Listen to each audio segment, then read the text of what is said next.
Si vous voulez réellement soutenir ma chaîne YouTube les amis, deux solutions, un pouce bleu si la vidéo te plaît et surtout d'aller voir une pub de 30 secondes sur notre Utip qui est en description de vidéo pour nous rapporter 5 centimes d'euros. Ça peut paraître rien mais si vous êtes beaucoup à le faire ça peut nous aider. Sur ce, merci à vous et bonne vidéo. Salut les amis, j'espère que vous allez bien, on se retrouve pour une nouvelle vidéo sur Dragon Ball et aujourd'hui je vais vous conter l'histoire du fils caché de Freezer, Iz, qui apparaît dans Dragon Ball After Future dessiné par Young Jinji. Vous l'avez compris, c'est un doujinshi, donc un fan manga Dragon Ball. Young Jinji est l'un de mes auteurs préférés, je vous ai mis son Twitter en description de vidéo pour aller le follow parce que tous ses travaux sont juste énormes. On va commencer cette vidéo par le commencement, c'est comme ça qu'on doit dire, avec le début. Donc ça se place directement 3 ans après la bataille de Lee Shenron, Goku a disparu et on va voir que Vegeta n'a pas cessé l'entraînement. Et je vous préviens, ce fan manga est l'un des meilleurs fan manga, enfin disons qu'il est dans mon top 3 de fan manga Dragon Ball, puisque pour vous placer l'histoire rapidement, Pan a maintenant 16 ans, elle est au lycée, elle suit le même cursus que son père dans le passé. A contrario de son père, elle est populaire mais elle reste discrète entre guillemets parce que elle aide la police sans se déguiser. Tout le monde sait que Pan aide la police quand il y a des vilains qui viennent braquer des banques, etc. Mais elle ne joue pas sa notoriété, c'est quelqu'un d'assez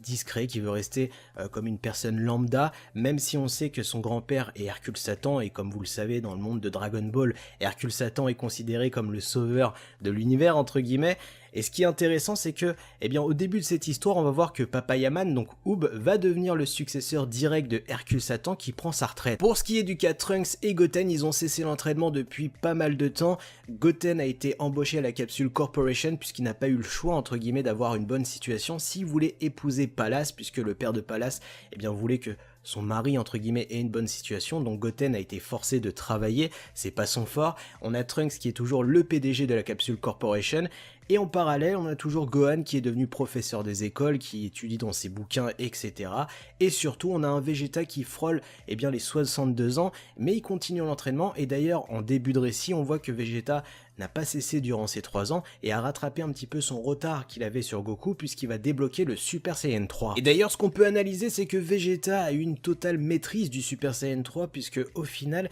eh bien c'est une transformation qu'il arrive à sortir quand il veut et surtout elle ne consomme plus autant d'énergie, donc on pourrait considérer ce Super Saiyan 3 comme le Super Saiyan 3 full power maîtrisé à 100%, et ça c'est plus qu'intéressant puisque Vegeta on voit à quel point il est borné et qu'il est travailleur au niveau eh bien de power up entre guillemets, mais il a toujours eu cette contrainte de pas pouvoir se transformer en Super Saiyan 4 puisque sa queue de singe n'a toujours pas repoussé. Vous l'avez donc compris, depuis ces 3 ans après Lee Shenron, cette ultime bataille où Goku a disparu avec Shenron eh bien, et les boules de cristal, la Terre est en paix, mais cette paix va être de courte durée entre guillemets puisque on va avoir une histoire parallèle qui va se faire sur la planète Winter, donc ça serait la planète de la race de Freezer, les démons du froid, et on va assister à la naissance de Iz, le fils de Freezer qui vient juste de se décongeler. Et pour moi ça va être la chose la mieux emmenée de ce début de tome de Dragon Ball After Future, nous donner un background sur l'histoire de la race de Freezer avec cette planète Winter qui est leur planète et surtout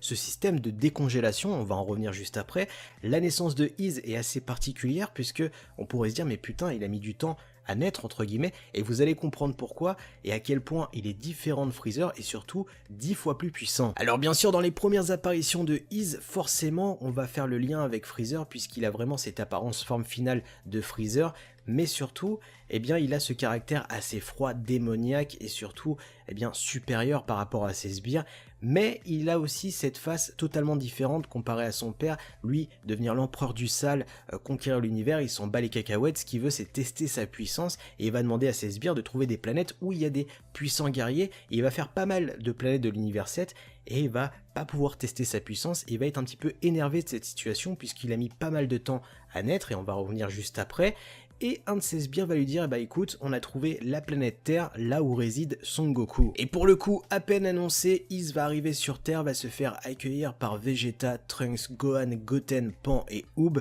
Vegeta va vraiment avoir ce rôle eh bien de chef hiérarchique entre guillemets, tout simplement parce que déjà c'est celui qui a le plus de puissance actuellement, mais surtout Goku n'est plus là, donc il doit endosser ce rôle eh bien de sauveur de planète Terre. Et il va vite affronter Iz le plus rapidement possible pour se débarrasser eh bien du fils de Freezer, puisque il va vite expliquer à Vegeta qu'il est le fils de Freezer. Vegeta va claquer le Super Saiyan 3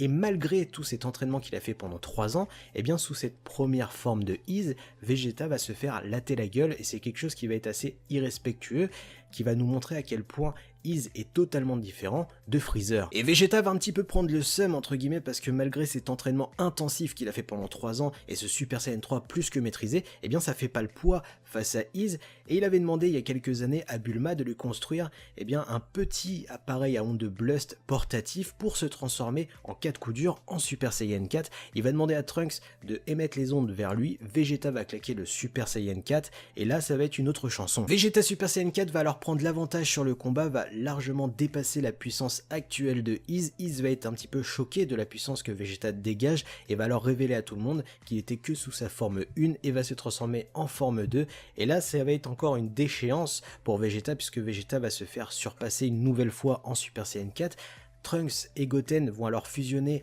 en Gotenks Super Saiyan 3, et en voyant cette situation plus que périlleuse, voyant Oob aller aider Gotenks et Vegeta 4 face à Iz forme 2 et ne pas prendre l'avantage, Gohan essaye de réfléchir à une situation le plus rapidement possible et surtout comment pallier son problème de puissance dans Dragon Ball AF le plus rapidement possible. Il va demander à sa fille de pointer cette machine à ondes Blust sur lui pour qu'il puisse accéder au Super Saiyan 4. Pan va penser que son père fait un choix totalement dangereux puisque s'il n'arrive pas à retrouver la raison en Ozaru doré, eh bien c'en est fini de lui puisqu'il pourrait être aussi une menace pour Vegeta et les autres, et Pan va quand même donner ses ondes à son père, et Pan va raisonner son père le plus rapidement possible sous cette forme Ozaru doré, elle veut dire papa c'est moi, etc. Et Gohan va être le plus transparent possible et va réussir à passer le stade du Super Saiyan 4 très rapidement. Vous l'avez compris, dans ce fan manga, Gohan est remis en avant grâce à son potentiel réel entre guillemets, puisqu'il va réussir à se transformer en Super Saiyan 4 presque instantanément, ce qui prouve son gros potentiel, et malgré ses transformations en Super Saiyan 4, eh bien il va pas être d'une grande aide entre guillemets, puisque avec Vegeta 4, Gotenks et Oob, même s'ils vont mettre une petite difficulté à Iz forme 2, en aucun cas ils vont prendre l'avantage. Iz va même en rigoler en disant merci de m'avoir amusé, comme vous m'avez assez amusé, je vais vous montrer ma forme finale. Et c'est là où je vais faire une petite parenthèse pour vous expliquer pourquoi et comment Iz arrive à rivaliser face à 2 Super Saiyan 4, une fusion et Oob, puisque c'est vrai que ça pourrait paraître insensé que le fils de Freezer soit aussi cheaté, mais l'auteur a très bien expliqué cela en nous expliquant que sur la planète Winter, dès que les démons du froid naissent, entre guillemets, ils sont remis instant dans un glaçon, et par rapport au temps de décongélation qu'ils vont avoir, ça va donner une puissance. Et il nous expliquait que Freezer lui a mis 5 ans à se décongeler, le roi Cold, son père, lui avait mis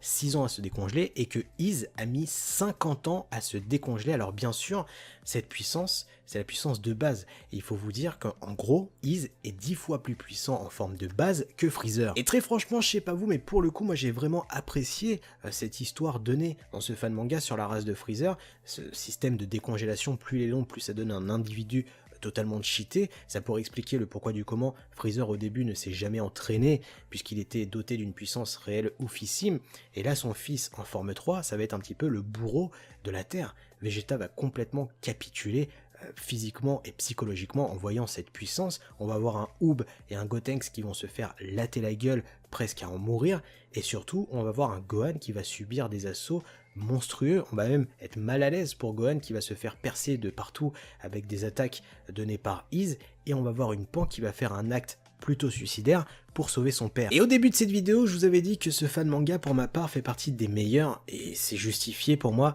grâce à la fin du tome 1, puisque même si tout est bien ficelé depuis le début, eh bien je sais que dans les fan mangas, des power-up, des transformations, etc. des fois sont pas trop justifiés, on peut se dire ouais c'est juste pour le fan service, et là pour le coup, il faut vraiment se mettre dans le contexte que dans Dragon Ball After Future, les Dragon Ball n'existent plus, tu meurs réellement, on peut pas te ressusciter, et là Pan, voyant son père en train de se faire charcuter, dézinguer, en train de souffrir face à Iz forme 3, va décider d'agir, va essayer de sauver son père,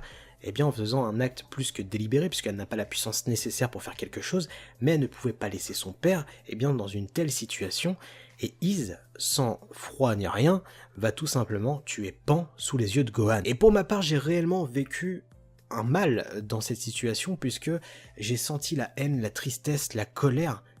envers Iz que Gohan va éprouver dans ce passage. Sa fille de 16 ans est morte, réellement, il ne la verra plus jamais. Elle ne se fera jamais ressusciter, et c'est quelque chose d'inconcevable pour n'importe quel parent que son enfant parte avant lui. Et là, quand Gohan va exploser sa colère pour passer le stade du Super Saiyan 5, agrémenté de ses larmes qui coulent et le corps de sa fille entre ses mains, ce passage fait partie